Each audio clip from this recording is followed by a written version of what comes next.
Hi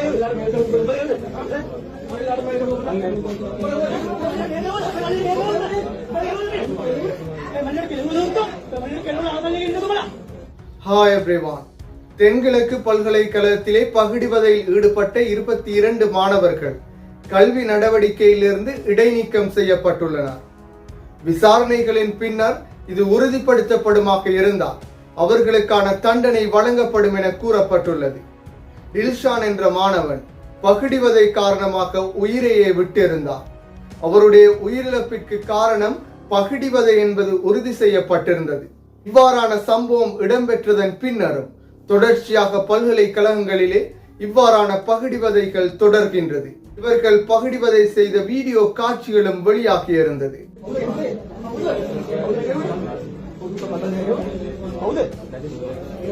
இது தொடர்பாக பார்ப்பதற்கு முன்னர் தனியுரிமை யூடியூப் சேனலை சப்ஸ்கிரைப் செய்யாதவர்கள் சப்ஸ்கிரைப் செய்து உங்கள் ஆதரவை வழங்குங்கள்.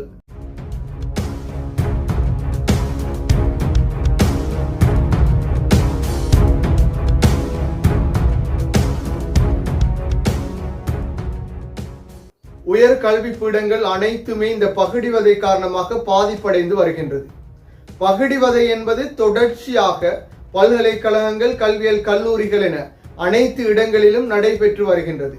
இந்த பகிடிவதை காரணமாக பல உயிரிழப்புகள் இலங்கையிலும் ஏற்பட்டுள்ளது.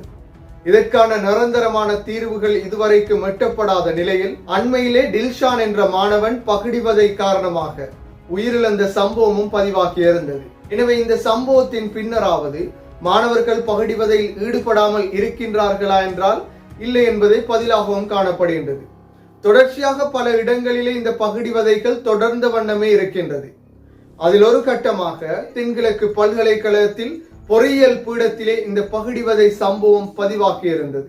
பகிடிவதையில் ஈடுபட்ட மாணவர்கள் தொடர்பான ஒரு வீடியோ காட்சியும் வெளியாகியிருந்தது.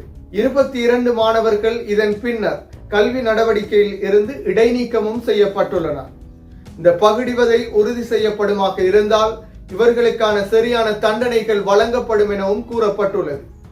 பகிடிவதையால் மாணவர்கள் பாதிப்படைகின்றார்கள் என்றால் இதற்கான சரியான தீர்மானங்களை நிரந்தரமாக எடுக்க வேண்டும்.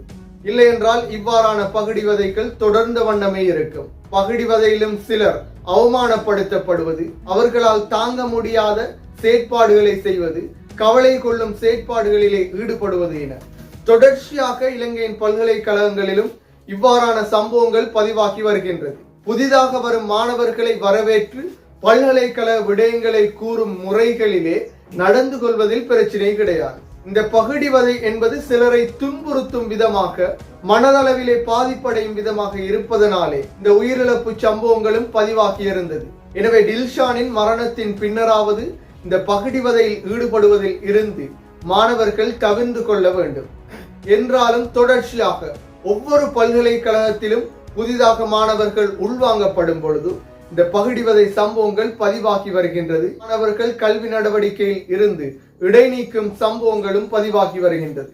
எனவே பகிடிவதைக்கு நிரந்தர தீர்வினை வழங்கினால் மாத்திரமே இவ்வாறான பிரச்சனைகளில் இருந்து மாணவர்களை பாதுகாக்க முடியும். இல்லை என்றால் இன்னும் ஒரு உயிரிழப்பு ஏற்பட்டதன் பின்னர் நாங்கள் மீண்டும் மீண்டும் பேசுவதில் எந்த அர்த்தங்களும் கிடையாது. இதன் பின்னர் இலங்கையில் யாரும் பகிடிவதையால் உயிரிழக்க கூடாது, அதே போன்று தமது உயிர்களை மாய்த்து கொள்ளக்கூடாது. பல எதிர்பார்ப்புகளுக்கு மத்தியிலே பெற்றோர் தமது பிள்ளைகளை பல்கலைக்கழகங்களுக்கு அனுப்புகின்றனர்.